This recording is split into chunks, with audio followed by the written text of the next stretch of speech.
The Miami cruise port bustled with excitement that morning, a symphony of rolling suitcases, excited chatter, and the distant horn of ships preparing to depart. I stood there among the crowd, my straw bag clutched tight against my hip, new sunglasses perched on my nose, and 3 special dresses carefully packed for the formal dinners ahead. At 62, this would be my first cruise, a small dream fulfilled after decades of putting everyone else first. The salt-tinged air filled my lungs as I checked my phone again. John was running late, as usual. Ever since he married Rebecca, punctuality had become a luxury item in their household. I found a bench near the boarding area and settled in to wait, watching families arrive. Animated, hugging, united. Like I thought ours would be. That's when my phone buzzed with a message from John. "Mom, there's been a change of plans. You're not coming with us on the cruise. Rebecca prefers it to be just the family. We'll explain better when we get back." I read the words 3, 4, 5 times. My eyes couldn't believe it, but my heart already knew. I lifted my head, and there they were on the ship's upper deck. John, Rebecca, and my 2 grandchildren, Emily and Michael. They didn't realize I was watching them. Or maybe they did and pretended not to. Rebecca was smiling, adjusting her blonde hair as she pointed something out to the children. John was looking at his phone, probably checking if I had read his message. Just the family. As if I were what? A distant satellite? A stranger? Not the woman who raised him alone, who worked 2 jobs so he could attend good schools, who held him when he came home crying after losing soccer games. My hands trembled as I grabbed my suitcases and walked out of the port without looking back. The taxi dropped me off at home 40 minutes later. I walked into the apartment that once seemed cozy and now tasted of abandonment. I threw my bag on the couch and went straight to my office where I kept all the important documents. In the second drawer, inside a blue folder, was the deed for John's house. The house I had bought them 5 years ago when they got married. The house where I wasn't welcome for weekend dinners because Rebecca needs space to create her own family atmosphere. The house whose last mortgage payment I had made exactly 2 months ago. The house that was still in my name. They had never cared about that detail. In fact, John always said, "It's just bureaucracy, Mom. We'll sort it out later." And I, naive, believed it was just a matter of time until we formalized the transfer. But now I understood. It wasn't forgetfulness. It was convenience. I wiped away tears I hadn't even noticed were falling. Through the blur, I looked at photos on my desk. John's graduation, Emily's christening, Michael's first birthday. Each image a snapshot of moments where I thought I belonged. But there were signs I'd been ignoring. The Christmas gifts that grew increasingly impersonal. An electric pot one year, a department store gift card the next. The way Rebecca would check her watch when I visited. The comments about me being too intense with the grandkids. How they'd decline my dinner invitations with vague excuses about needing family time. These weren't isolated incidents. It was a pattern, a plan to slowly push me away while keeping only what interested them. My financial support, my availability for emergencies, my name on the documents of a house they couldn't afford on their own. I had been reduced to a function, an emotional and financial ATM. I pulled out more folders, reviewing bank statements from the past 5 years. Money transferred for house repairs, for Rebecca's car, for the children's private school. Thousands each month, given without question, because that's what mothers do. At least that's what I thought mothers did. Beneath the bank statements was another folder, one containing all the birthday and holiday cards from John and his family. I opened the most recent one, for my birthday 2 months ago. To Mom, with love. No personal message. No recognition of who I was beyond my role. I couldn't remember the last time John had asked about my dreams, my interests, my life. It was as if I had ceased to exist as a person when I became his mother. Then I found it, at the very bottom of the drawer, a small sketchbook. My drawings from before John was born. Landscapes, faces, moments captured in charcoal and watercolor. A passion abandoned when motherhood demanded all my time and energy. Who was I before I became John's mom or the kids' grandma? I remembered the Sarah who loved to dance, who dreamed of seeing Paris, who had her own friends and interests. The Sarah who had been gradually erased to make way for a convenient version of myself, one that fit perfectly into the corners of their lives without bothering, without taking up too much space. That message at the port hadn't just been an exclusion from a cruise.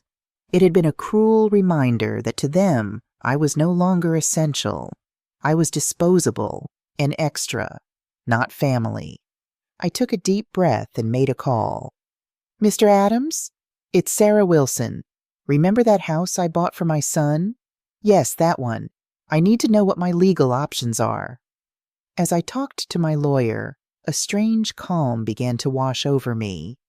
It wasn't rage, although it was there, pulsing under my skin.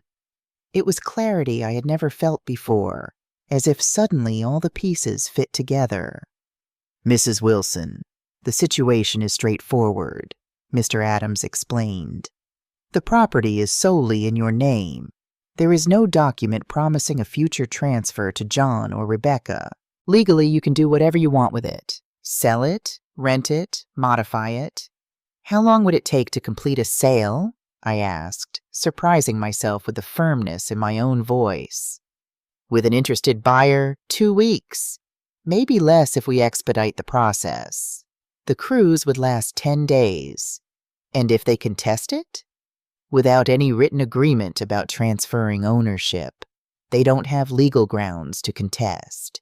Did they contribute to the mortgage payments?" "No," I replied. "I made every payment, including the final one 2 months ago." "Then you're on solid legal ground, Mrs. Wilson." After hanging up, I opened my laptop and typed an email to Teresa, my realtor friend. "I need to sell a house quickly. It's a matter of dignity." That night, I didn't cry anymore. I made chamomile tea, sat on the balcony, and watched the illuminated city skyline. For the first time in years, I wasn't thinking about John, Rebecca, or the grandkids. I was thinking about me. I pulled out a journal I hadn't written in for decades and began making a list. Not for revenge, although there was a bitter taste of justice in it all. It was for survival, for self-respect. First, sell the house. Then what? Where would I go? What would I do? I hadn't planned a life for myself in so long that the possibilities seemed both terrifying and exhilarating. I remembered my sister Margaret, living in Paris for the past 15 years. We spoke monthly, but I had never visited her. There was always some reason. John needed help with the kids. Rebecca was planning a party. There was a school event I couldn't miss. But what if I went now? What if I just packed up and left? I scrolled through my phone until I found Margaret's number. "Sarah?" she answered, surprise evident in her voice. It was the middle of the night in Paris. "Is everything okay?" "No," I said honestly, "but it will be. How would you feel about a roommate for a while?" "What happened?" Her voice was instantly alert. I explained everything: the cruise, the message, the house, my decision. "Sell it," she said without hesitation, "and then get on the next plane to Paris. It's time you lived your life, Sarah." The next morning, I woke with a purpose I hadn't felt in years. I called Teresa, who arrived an hour later with coffee and determination. "This is prime real estate," she said, walking through John's house. I had used my key, the one I kept for emergencies. This certainly qualified as one. "I need a quick sale, Teresa. No long negotiations."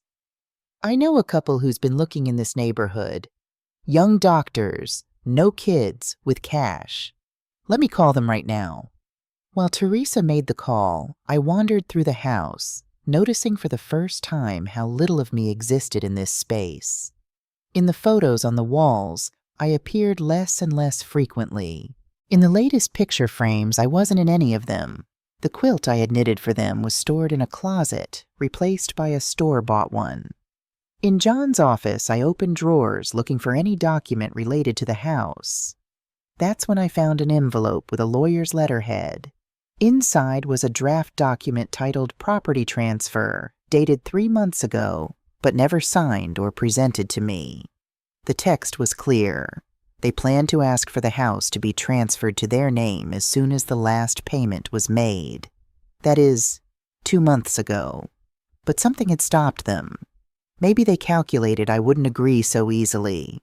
Or maybe they were waiting for the perfect moment to bring it up, when I was emotionally vulnerable. I put the document in my purse. Evidence.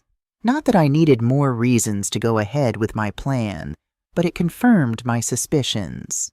It wasn't an oversight. It was a strategy. Teresa returned with a broad smile. Emily and Robert Chambers can see the house tomorrow. They're very interested. The next day, the young couple fell in love with the property. It's perfect for us, they said, unaware of the drama surrounding those walls. They made an offer above market value with cash payment and a closing date in 1 week. Are you sure about this, Sarah? Teresa asked as we signed the initial papers. I've never been more sure, I replied, surprising myself with the firmness in my voice. Mr. Adams handled all the legal aspects. As the registered owner, you have every right to sell the property, he explained. They can't claim surprise or ignorance since the property was always clearly in your name. The sale was finalized in record time. The money was deposited into my account, and the new owners would receive the keys on July 27th, 1 day before the cruise returned. There was one more detail to handle. What would they find when they came back? I didn't want to just disappear. I wanted them to understand the consequences of their choices. So I wrote a letter.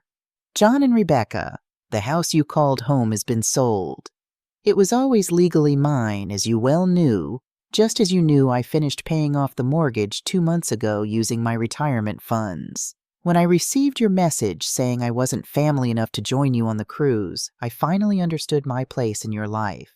A convenient peripheral place, available only when needed. The new owners will move in tomorrow. Your personal belongings have been stored in a storage unit, paid for 3 months. The key and address are with Mr. Adams, whose contact information is attached. Don't bother looking for me. Just as you needed space to grow as a family, I also need space to rediscover who I am besides a disposable mother and grandmother. Sarah. I put the letter in an envelope and left it on the kitchen table where it would surely be the first thing they'd see. Next to it, I placed a copy of the house deed and the sale contract, along with the draft transfer document I had found in John's office. On the last night before handing the keys to the new owners, I did something I hadn't done in years. I danced. I put on Aretha Franklin on my phone and spun around the empty living room, now bare of furniture, stripped of fake smiles and photographs, cleansed of unspoken lies. Your family is now homeless, I whispered to the echo in the empty house. That dance wasn't a celebration of revenge. It was a ritual of liberation.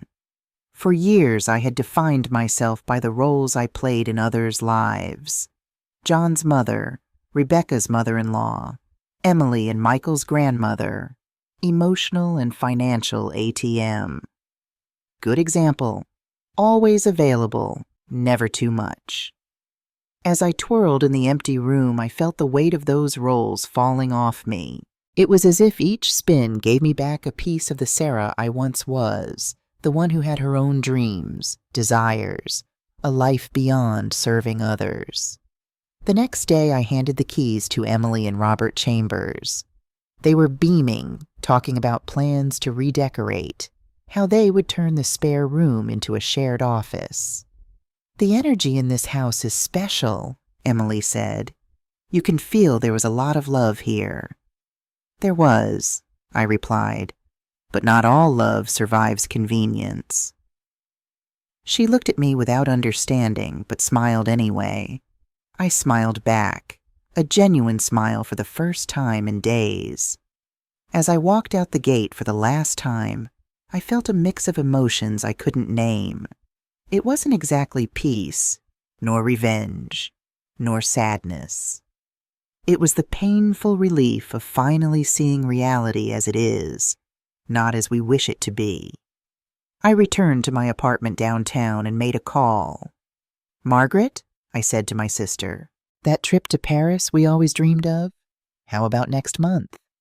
I hung up before she could answer, then sent her the tickets I had bought that morning. It was time to live my own dreams, not just finance others. That night I slept deeply for the first time since that day at the port.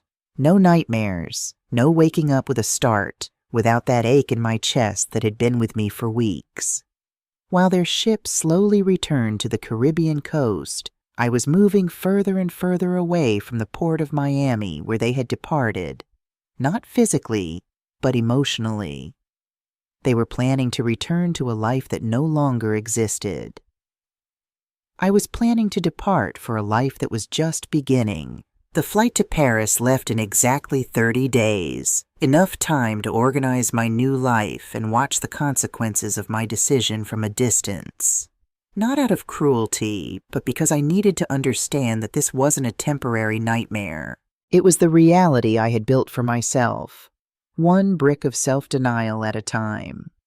3 days before the cruise returned, I received a message from John. "Mom, we miss you. The kids ask about you every day. Can't wait to show you the pictures."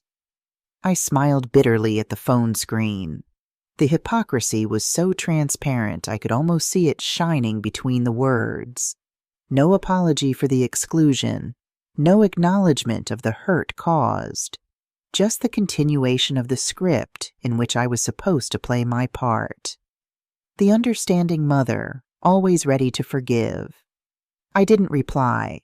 Each unread notification was a small act of rebellion against decades of unconditional availability.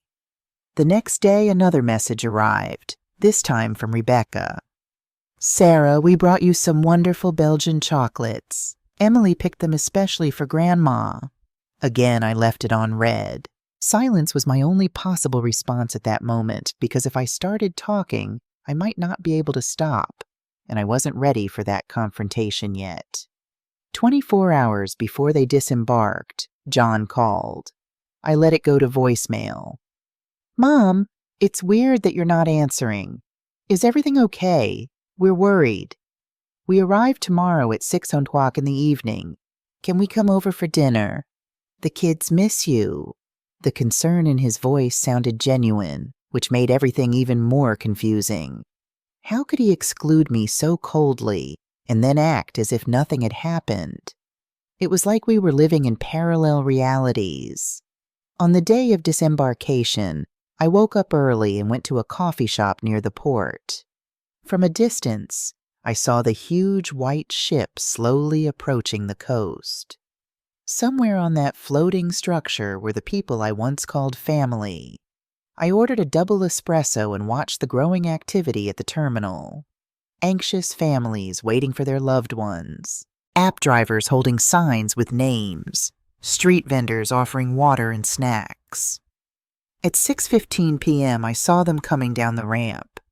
They were tanned, smiling, loaded with bags. Emily was holding a new stuffed animal. Michael was wearing a t-shirt from some Caribbean island. They looked like the perfect picture of a happy family. I turned away before they could see me, paid for my coffee, and left. I didn't need to witness the moment they would read my letter, the moment they would realize the house was no longer theirs. That wouldn't bring me satisfaction. I went back to my apartment and turned off my phone. Whatever happened in the next few hours, I didn't want to be a witness. It wasn't about torturing them or savoring their confusion. It was about finally creating the space I needed to heal from decades of small disappointments. That night, I slept a restless sleep. Part of me still felt guilty, conditioned to put their needs before my own. But another part, the one growing stronger every day, knew I had done what was necessary. At 7:43 the next morning, the doorbell rang. I looked through the peephole and saw John. He was alone, with deep dark circles under his eyes and a pale face. I opened the door without a word. "How could you?" were his first words, his voice trembling between anger and disbelief. "You sold our house without even consulting us." "It wasn't our house, John. It was mine. It always was. It's in the contract you never bothered to read." He ran his hands through his hair, disoriented. "But we lived there. We had a life there. The kids grew up in that house. And I had plans to travel with you, to be part of the family. It's funny how plans change, isn't it? It was just one trip, Mom. A single trip." "No, John. It was the last straw.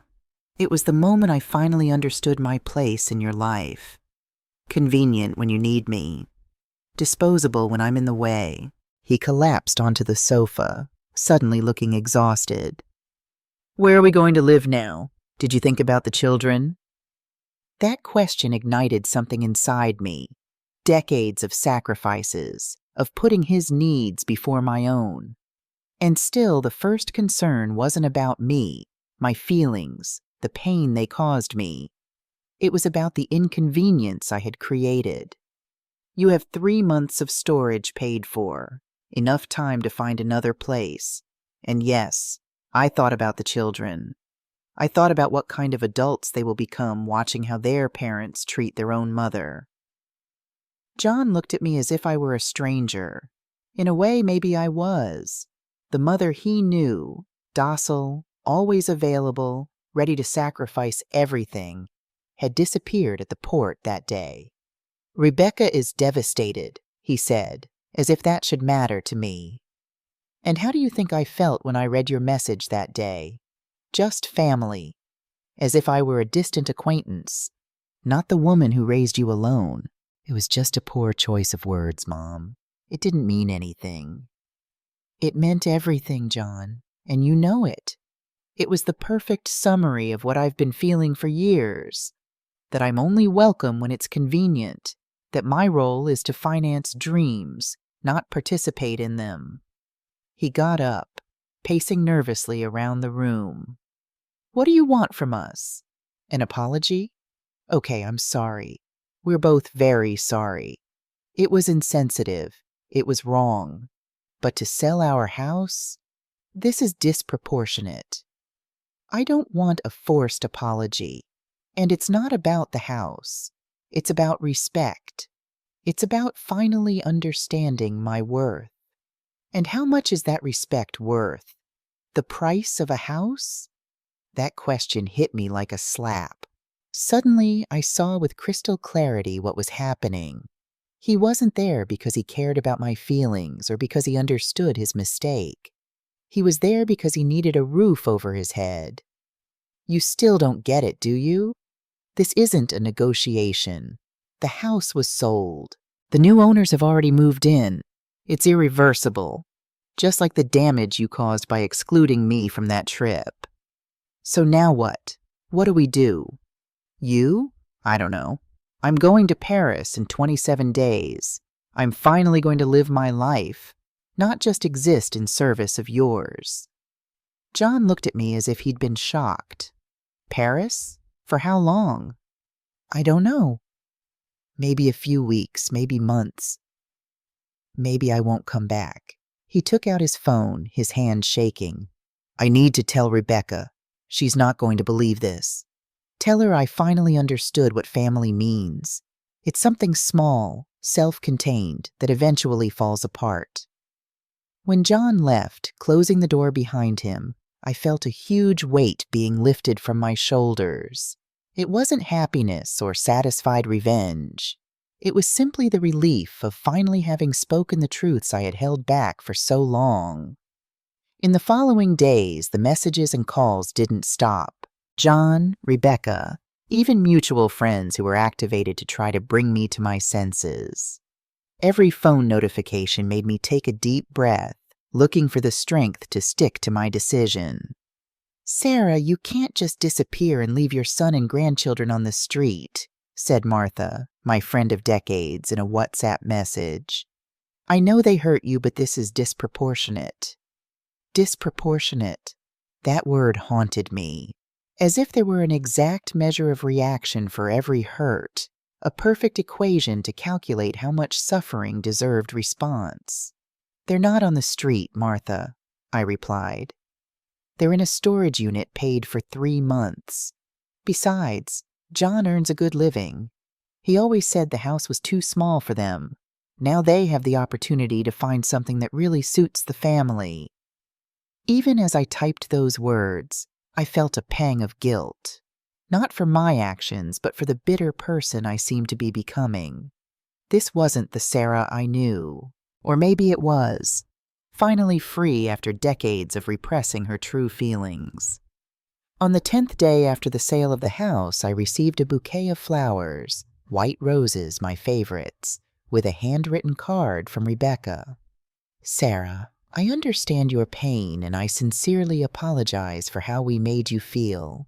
Can we talk? Not for us, but for the children. They miss you." The appeal to the children was predictable. I knew they would eventually use them as an emotional shield, as a last resort to make me give in. But this time, it wouldn't work. Because I missed them too, painfully. But I needed to break the cycle I had created where my unconditional love was taken for granted and exploited. I put the flowers in a vase, took a picture, and sent it to Rebecca with a single word. "Thank you." It wasn't forgiveness, nor an opening for dialogue. It was a civilized acknowledgement of the gesture, nothing more. 2 weeks before my trip, I had an unexpected visitor. Emily, my 7-year-old granddaughter, accompanied by the nanny. "Grandma." She ran into my arms as soon as I opened the door. "I missed you so much. Why didn't you come visit us at the new house?" My heart sank. The children, of course, were not to blame for anything. They were just pawns in this emotional chess game the adults were playing. "I missed you too, my love," I replied, hugging her tightly. "I just needed to sort some things out." The nanny handed me an envelope. "Mrs. Rebecca asked me to give this to you personally." Inside was a formal invitation to a dinner at the new house they had rented. "To start over as a family," the card said in elegant calligraphy. That night I sat with my journal and weighed my options. Going to the dinner would signal that everything could go back to normal, that a formal apology was enough to erase years of small humiliations. Not going would confirm the image they were probably building, that of the bitter and vengeful old woman. I picked up the phone and called John. "I got the invitation," I said without preamble. "That's great." He sounded genuinely relieved. "So you're coming?" "No, John, I'm not." Silence on the other end of the line. "Mom, we're trying to fix things. What more do you want from us?" "I don't want anything from you, and that's the point. For years you wanted me available when it was convenient and invisible when it wasn't. Now, I'm choosing to be unavailable to you and visible to myself." "But what about the kids? They're not to blame for any of this." "I agree, and that's why I'll keep in touch with them. But on my terms, not yours." "What terms are those?" His voice had a hint of poorly concealed irritation. "I'll take them for a weekend with me once a month without you. Just as you wanted a cruise without me, I want time with my grandchildren without you." "This is ridiculous, Mom. You're using the children as a bargaining chip." "No, I'm setting boundaries, something I should have done a long time ago." I hung up before he could respond. My hands were shaking, but not from fear or regret. It was the adrenaline of finally confronting the toxic dynamics I had allowed to be established. The next day, Rebecca showed up at my door. She was impeccably dressed as always, but her face betrayed sleepless nights.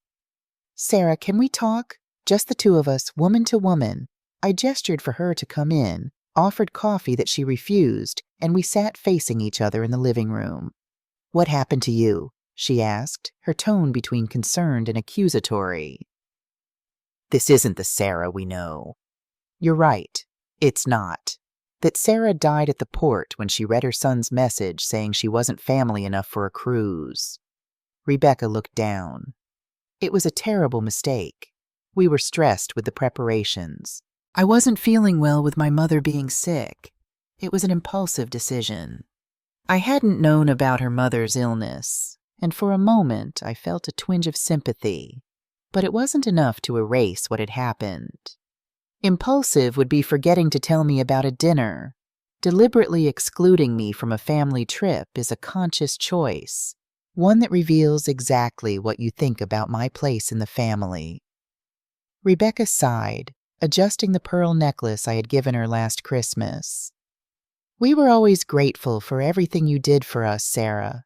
The house, the financial support, the help with the kids." "Were you grateful? Is that how you show gratitude? By treating me like an employee whose services you can dispense with when it's inconvenient?" "It's not fair to put it that way," she protested, her voice trembling. "We've tried to build our own family, our own identity as a couple. Sometimes that means setting boundaries." "Boundaries?" I repeated, feeling the bitter taste of the word. "It's funny how those boundaries never applied when you needed money to renovate the kitchen or when you wanted to leave the kids with me to travel for work." Rebecca blushed slightly. "I know it sounds hypocritical." "It doesn't sound hypocritical, Rebecca. It is." She took a deep breath as if gathering courage. "What can I do to fix this? We are truly sorry." I looked at her, really looked at her, searching for signs of sincerity in her perfectly made-up face. There was something there, not genuine remorse perhaps, but certainly an understanding of the consequences. "There is nothing to fix," I replied calmly. "You made your choices. I made mine. Now we live with them." "But what about the children?" "We need to find some stability for them. As I told John, I will remain present in their lives on my terms. Weekends without you two." "Without us?" Her tone betrayed irritation, as if we're not trustworthy with our own children. "It's not a matter of trust, Rebecca. It's a matter of building my relationship with them independently of you, just as you built your family independently of me." Rebecca stood up, smoothing her skirt as she did when she was uncomfortable. "You've changed, Sarah." "Yes, I have. I should have changed a long time ago." After she left, I felt strangely light. I hadn't screamed. I hadn't cried. I had simply spoken the truths that needed to be said, without drama or excessive resentment. The old Sarah would have given in, would have accepted any crumb of reconciliation, starved for approval and inclusion. But this new Sarah, or perhaps the original Sarah, who had been suffocated by years of self-denial, demanded respect, not just crumbs of attention. 1 month after the cruise incident, I boarded a plane to Paris. Margaret was waiting for me at Charles de Gaulle Airport, her tall figure easy to spot in the crowd, waving a colorful scarf above her head. We embraced, and I felt tears welling up, not from sadness, but from the sheer relief of being with someone who knew me before I became defined by motherhood.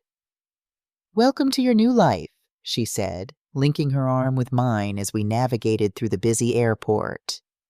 Margaret had always been my opposite. She never married, never had children, built an international career, and lived between Paris and New York for decades. While I dedicated my life to John, she dedicated hers to herself.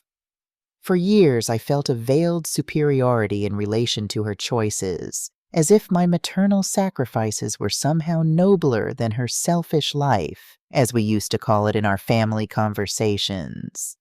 Now at 62, I was beginning to question who had really made the wiser choices. "How are you feeling?" Margaret asked as her driver navigated us through the Parisian traffic. Free, scared, guilty, all at the same time. She laughed. Welcome to real life, sister, where no emotion exists in isolation and all decisions have a price. Margaret's apartment was in the Marais, a historic neighborhood full of galleries, cafes, and independent designer shops. Her sophisticated lifestyle had always seemed extravagant to me, almost frivolous. Now I saw how she had created a life that reflected exactly who she was, without compromises, without unnecessary sacrifices. I've prepared the guest room, but I think we need to find your own space soon, she said as she showed me the beautiful room overlooking an inner courtyard. How long are you planning to stay? I don't know, I answered honestly. I never planned anything beyond selling the house and buying the ticket. Perfect, Margaret smiled. The best journeys are the ones without a defined script. In the following days, I immersed myself in Paris like a thirsty person in an oasis. We visited museums, sat in cafes watching people, walked for hours along the Seine. I absorbed every moment like a sponge filling a void I didn't even know existed inside me. My phone remained mostly off. I turned it on only once a day, usually at night, to check important messages and make a short video call with Emily and Michael. The conversations were always light, focused on their daily activities and my discoveries in Paris.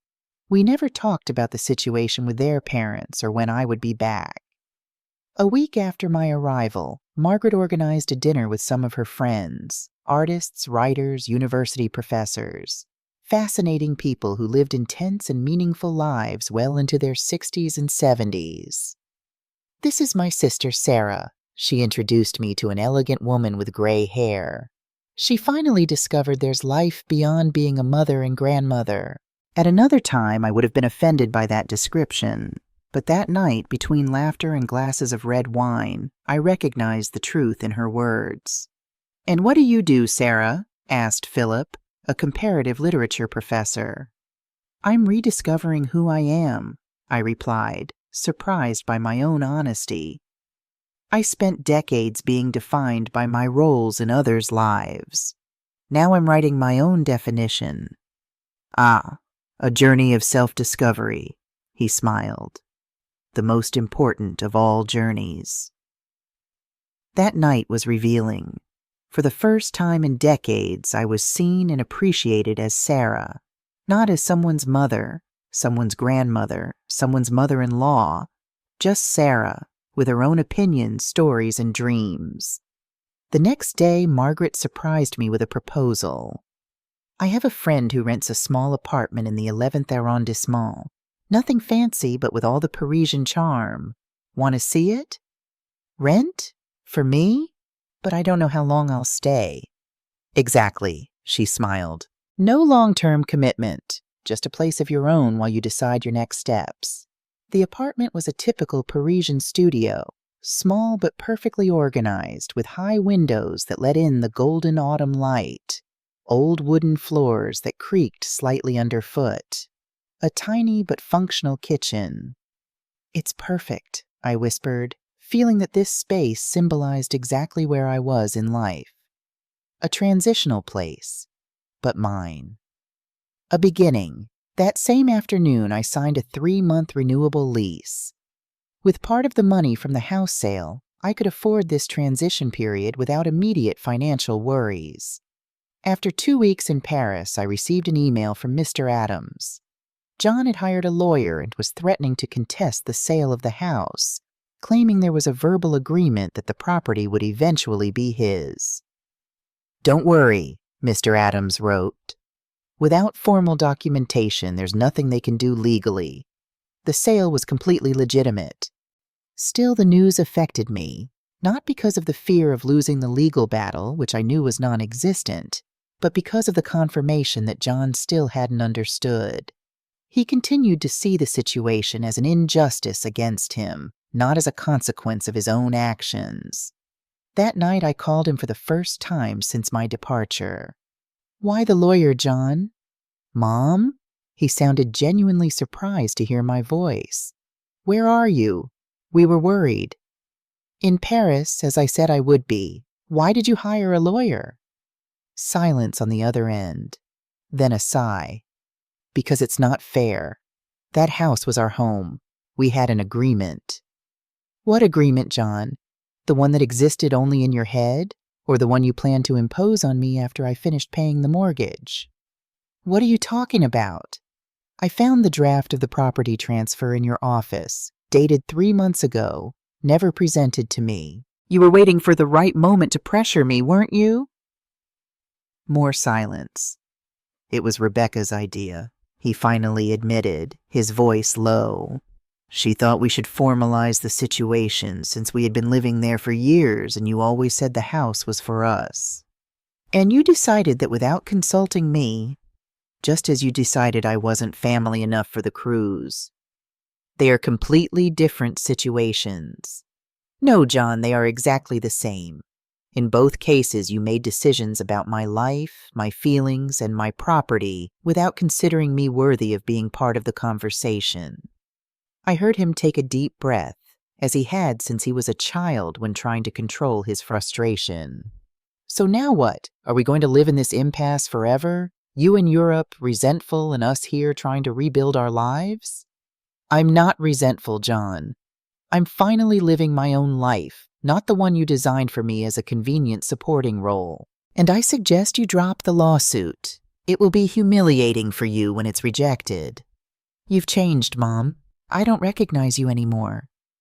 Maybe you never really knew me, only the version of me that was convenient for you. After hanging up, I cried for the first time since arriving in Paris.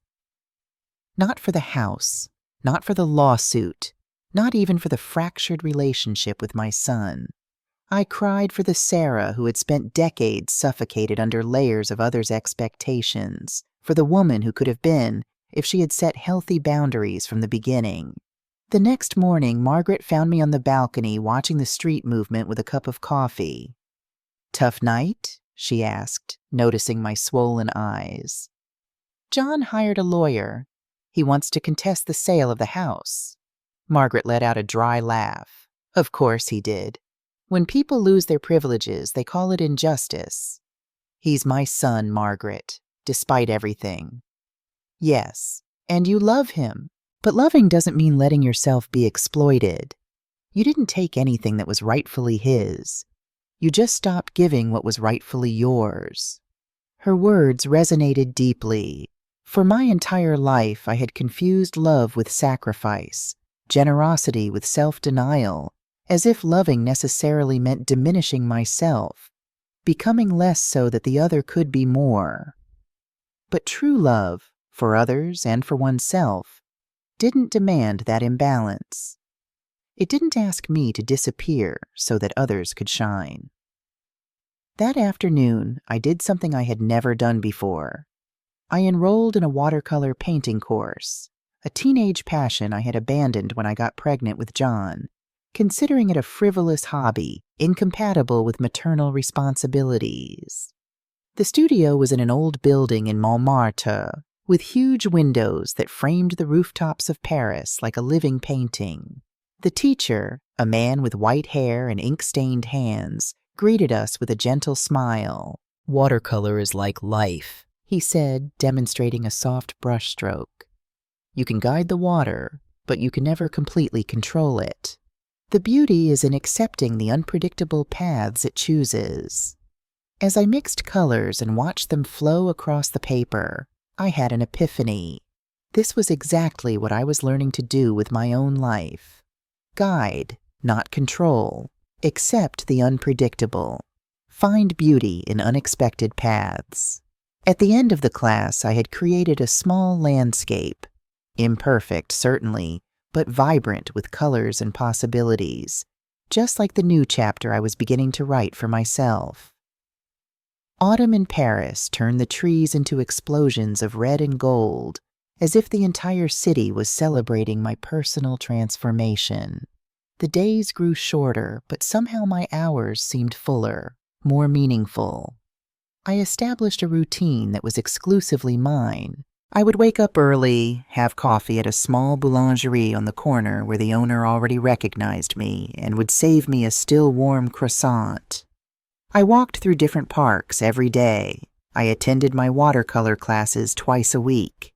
And at night, I often had dinner with Margaret and her friends, or simply stayed in my small apartment reading or painting. It was a simple life, but completely mine. Every decision, every moment was chosen by me and for me. The weeks passed, and the frequency of John's messages gradually decreased. Mr. Adams informed me that he had dropped the lawsuit, finally accepting that he had no basis for a contest. I continued to have regular video calls with Emily and Michael, but even these became less frequent as they adapted to the new family dynamic. In mid-November, I received an unexpected email from Rebecca. "Sarah, I hope you are well in Paris. The photos you send the children are beautiful. They love showing their friends where Grandma is living now. I am writing to apologize, genuinely this time, not for the practical inconveniences we caused each other, but for the emotional damage we caused you over the years. John and I have been in couples therapy since you left. It wasn't easy to face certain truths about ourselves, about how we treated you, about the toxic patterns we established. The therapist helped us see how we normalized manipulative and selfish behaviors, disguising them as setting healthy boundaries or building our own family. The truth is, we took your generosity for granted. Worse, we consciously exploited it, knowing you would never say no, you would never set firm boundaries, you would never demand reciprocity. I don't expect you to forgive or forget, nor am I asking you to come back or restore the previous situation. I just wanted you to know that your drastic decision forced us to confront painful truths and start making real changes. John has difficulty expressing this, so I'm taking the liberty of speaking for both of us. He is still processing a lot of anger and guilt, but he is making progress. The children are well. We miss you, but we respect your journey. With sincere wishes for your well-being, Rebecca." I read the email several times, trying to discern manipulation disguised as sincerity. But something in those words sounded different from previous attempts at reconciliation. There were no implicit requests, no mention of the house or the financial situation, no attempt to use the children as emotional leverage. I showed the email to Margaret during dinner that night. "What do you think?" I asked as she read it carefully. "It seems sincere," she said finally, handing back my tablet. "But the important question is, what do you think?" I reflected for a moment. I think they are finally understanding not just what I did, but why I did it. And does that change anything for you? I don't know, I answered honestly. I'm not ready to forgive completely, nor to go back to the old dynamic. Nor should you, Margaret affirmed, pouring more wine into our glasses. Forgiveness, when it comes, should be for your own peace, not for their comfort. And regardless of forgiveness, you must never again accept being treated as before. I nodded, absorbing the wisdom of her words. That night I replied briefly to Rebecca. Thank you for the email. I appreciate the honesty and acknowledgement. I am also on a journey of self-discovery and healing. I'm glad you are seeking professional help. The children are always welcome in my life, as is honest communication between us adults. Sarah Short, without promises or concessions, but also without hostility. A small step in the direction of something new. Not a restoration of the past, but perhaps the construction of a different future. December arrived with Christmas lights transforming Paris into a fairy tale city. My watercolor class organized a small end-of-year exhibition, and to my surprise, 2 of my pieces were selected. Nothing grand, just a small gallery in the Marais. But for me, it represented something monumental, the recognition of my value beyond family roles. On the day of the exhibition opening, I stood in front of my framed watercolor, a view of the Seine at sunset, with shades of blue and purple blending on the horizon. It wasn't technically perfect, but it captured something real, a moment of peace I had experienced alone sitting on the riverbank. "It's beautiful," said a familiar voice behind me. I turned around, astonished, and there was John. "What are you doing here?" I asked, almost breathless with surprise. "Rebecca saw the exhibition invitation on your Facebook. I thought maybe it was time for a face-to-face conversation." He looked different, thinner, with subtle dark circles under his eyes, but also with a softer, less defensive expression. "Did you come alone?" "Yes. Rebecca stayed with the kids. She understood that we needed this time, just the two of us." We left the gallery and walked to a nearby cafe. The night was cold but clear, with a starry sky rarely seen in the illuminated city. "Your painting is really nice," he said as we sat down with steaming hot chocolates. "I didn't know you painted." "Me neither," I replied with a slight smile. "There are many things about me that you don't know, that I didn't even know myself." He nodded, stirring his chocolate with a spoon. "I've thought a lot about that, about how I never really saw you as a whole person with your own desires and dreams.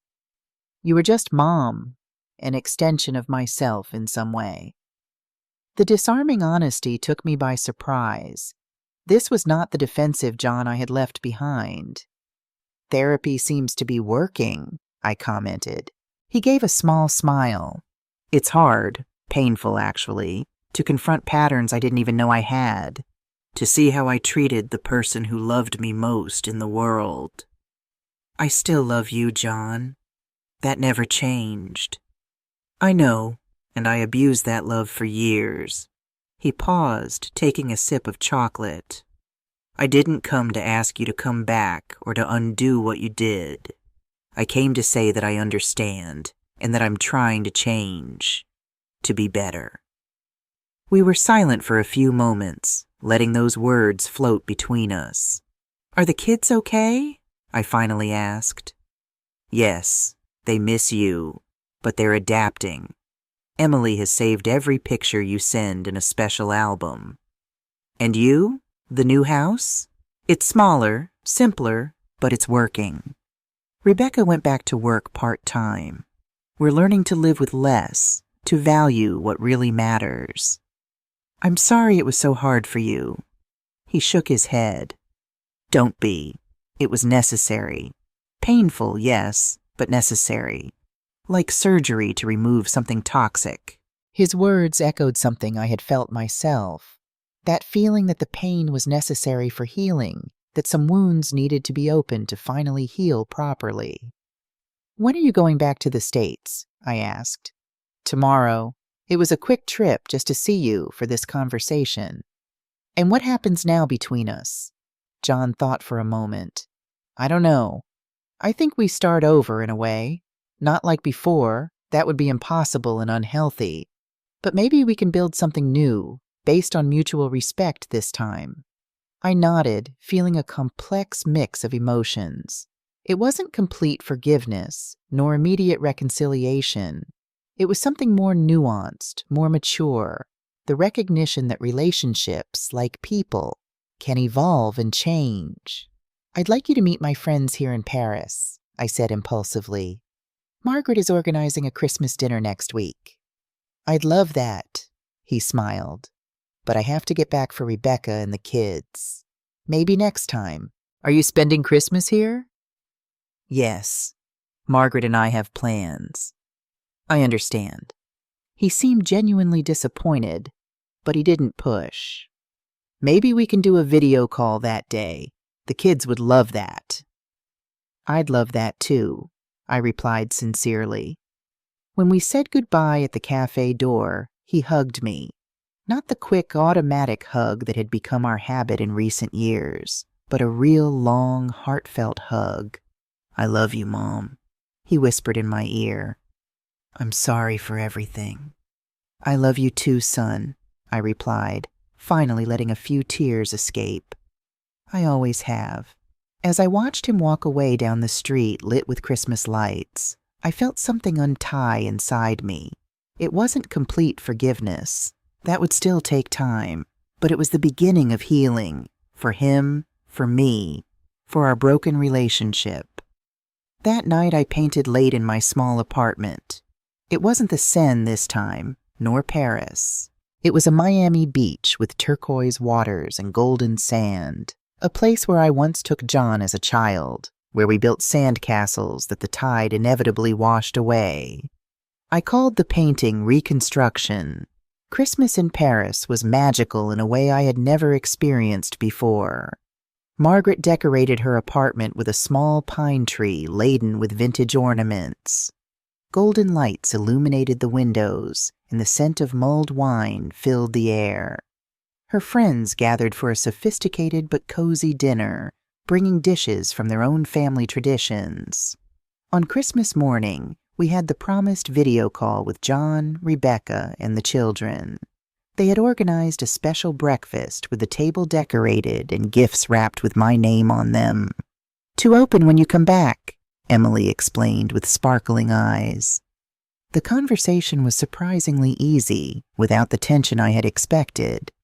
Rebecca seemed different too, less polished and perfect, more authentic in some way. She proudly showed me the decoration of the new house, smaller but cozy, with personal touches that revealed more personality than the impersonal mansion they had inhabited before. "When are you coming back, Grandma?" asked Michael, leaning into the camera with hopeful eyes. I looked at Margaret, who was watching the video call with discreet interest, and then back at the screen. "I haven't decided yet, dear. I'm learning a lot here, rediscovering things about myself." "Like painting," said John with a smile. "I showed them pictures of your exhibition." "Yes, I want to learn too," exclaimed Emily. "Can we have classes together when you come back?" "I'd love that," I replied, feeling a wave of tenderness. "Maybe we can find a teacher in Denver." After the video call, Margaret and I went for a walk along the Champs-Élysées, admiring the festive decorations and the bustle of families enjoying the holiday. "They seem really different," Margaret commented. "More humble." "Yes," I agreed. "I think they're really trying. Therapy, the new financial reality, maybe even the shock of suddenly losing me. All of that seems to have awakened something in them." "And does that change your plans?" Margaret asked, linking her arm in mine as we walked. I reflected for a moment. "I don't know if I have plans exactly, more of a direction than a destination." "Very philosophical," she laughed. "But seriously, are you thinking of going back to the States?" "Eventually, yes. This is a wonderful chapter, but not the whole book of my life. My grandchildren are there. Part of my heart is too, but not under the same conditions as before." "Definitely not," Margaret affirmed, not as a question, but as a confirmation. "You will never again be that invisible Sarah, convenient only when needed." We stopped in front of a dazzling shop window, contemplating our reflections mixed with the sparkling Christmas lights. Two middle-aged women, similar in features but so different in life experiences, united by blood and shared history. "Do you know what impresses me most about this whole story?" Margaret said, adjusting her red scarf. "It's not the revenge itself, although it was masterfully executed. It's how you emerged from it. Many people become bitter, consumed by resentment, even when they win. But you flourished." Her words touched me deeply because they captured exactly what I myself had begun to perceive. The sale of the house had not been the end of the story, but the beginning. It wasn't about punishing John and Rebecca, but about freeing myself from the invisible chains that I myself had helped forge over the years. January arrived with a light snow covering the Parisian rooftops, transforming the city into a fairy tale landscape. My lease was ending, and I needed to make a decision. Renew for another 3 months or go back to the States? On a particularly cold afternoon, walking through the almost deserted Luxembourg garden, I made my decision. It was time to go back. Not out of obligation or guilt, not yielding to family pressure, but because I was ready to build the next chapter of my life, one that included my family, but also so much more. I called John that night and shared my decision. "I'm coming back in February," I said, "but with some conditions." "What are they?" His voice showed a mix of joy and caution. "I'm going to maintain my independence. I've already rented an apartment near yours, but I don't want to live with you or be a full-time babysitter." "I understand and respect that," he replied promptly. "I want to keep painting. I found a studio in Denver that offers classes similar to the ones I have here." "Of course, Mom. Your time is your own. We need to establish clear boundaries and mutual respect. All of us. Even the children need to understand that Grandma has her own life. We're working on that in therapy," he said, "learning about healthy boundaries, not just to protect ourselves, but to respect others, too." The ease with which he accepted my conditions confirmed what I had already perceived. Something fundamental had changed, not just in me, but in him too. Maybe in all of us. The following weeks were a whirlwind of preparations. Mailing some paintings and books, packing suitcases, saying goodbye to the new friends I had made. Paris had given me so much in such a short time. Not just memories and skills, but a renewed version of myself. On the last night before my departure, Margaret organized a farewell dinner. During the toast, she looked me deep in the eyes and said, "To my sister Sarah, who showed that it's never too late to reinvent yourself." On the flight back to the States, I reflected on the extraordinary journey of the last few months. I had left as a wounded woman seeking revenge, but I was returning as someone much more complex, a woman with clear boundaries, with her own passions, with a new understanding of her worth beyond family roles. Revenge had only been the catalyst, the necessary push for a much deeper transformation. John and the children were waiting for me at the airport with handmade signs and genuine smiles. Rebecca was there too, more reserved but visibly trying. I hugged them all, feeling the family warmth mixed with a new dynamic still taking shape. "Welcome back," said John, carrying my suitcases. "Or maybe I should say welcome to a new beginning." "I like that," I replied, smiling. "A new beginning for all of us." In the following weeks, we gradually established our new dynamic. Weekly family dinners where we talked about real issues, not just superficialities. Special days with the grandchildren where I took them to parks, museums, and yes, the watercolor classes Emily had asked for so much. And most importantly, time for myself. My cozy apartment, my studio 3 times a week, new friends, a life that was truly mine. John and Rebecca continued in therapy, learning to build a healthier relationship, not only with me, but with each other. The loss of the house, though traumatic, had forced a reevaluation of priorities that was slowly transforming them into better people. During one of our weekly family dinners, Rebecca surprised me with a revelation. "I never told you why I was so adamant about that cruise being just family," she said, her eyes fixed on her plate. "You mentioned your mother was ill," I replied. She nodded.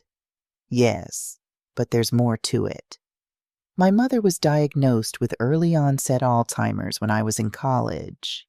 By the time I met John, she barely recognized me. The woman who raised me, who was my rock, looked at me like a stranger. I felt a pang in my chest, beginning to understand. That cruise was planned around the anniversary of her entering full-time care," Rebecca continued. "I was struggling with guilt, with the fear of losing another mother figure. So I reacted by pushing you away before you could disappear too, either by choice or by illness. It wasn't rational, but fear rarely is." Her honesty stunned me. Why didn't you tell me this before? Because it doesn't excuse what we did. It explains it, perhaps, but it doesn't make it right. And I needed to understand that myself before I could share it with you.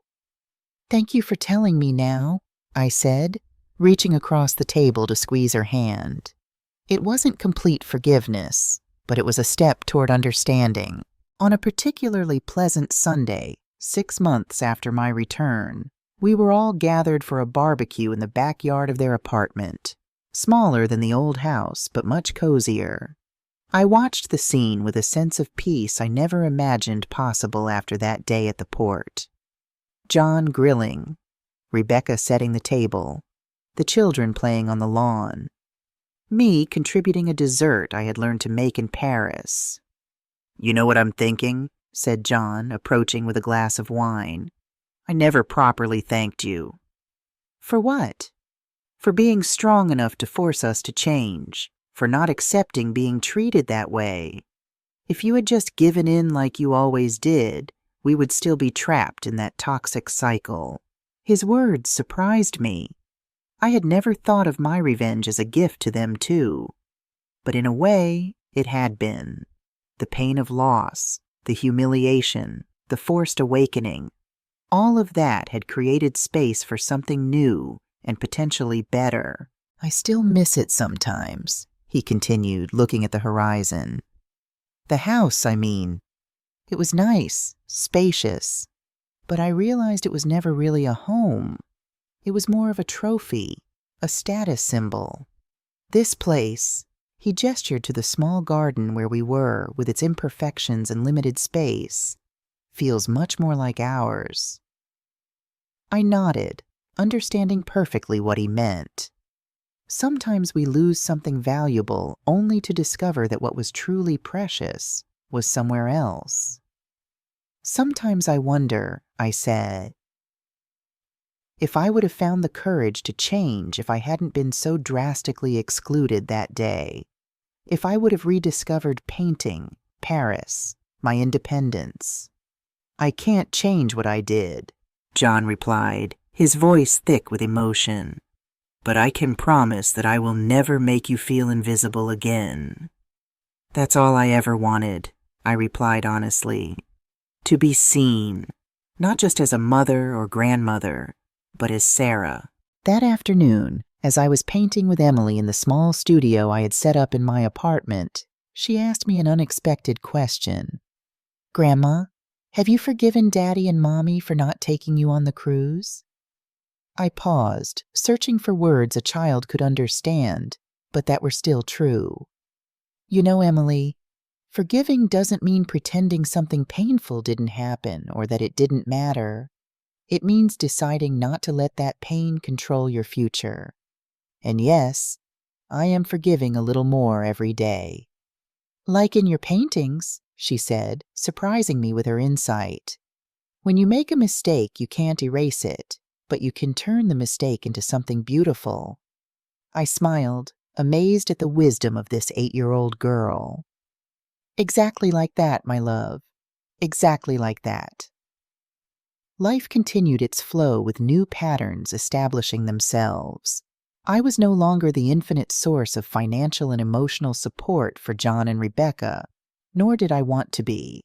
But I was a constant and valued presence in their lives, especially for my grandchildren.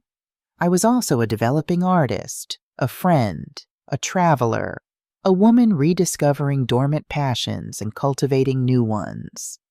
The house I sold was never mentioned again, as if we all tacitly understood that it represented a closed chapter in our lives. The new owners had extensively renovated it. Once we passed by it during a walk and we barely recognized it. "It looks like a different life," John commented. "It was," I replied simply. On my 63rd birthday, I received a surprising gift from John and Rebecca. A ticket to Italy and enrollment in a painting workshop in Tuscany. "So you can continue your journey," said the card that accompanied the gift. "With all our love and respect." Looking at the envelope with the tickets, I realized I had come full circle. The pain of that day at the port had been transformed into something completely unexpected. Freedom, not just physical or financial freedom, but the inner freedom to finally live as the woman I was always meant to be. Revenge had only been the beginning. The rebirth that followed, that was the real triumph.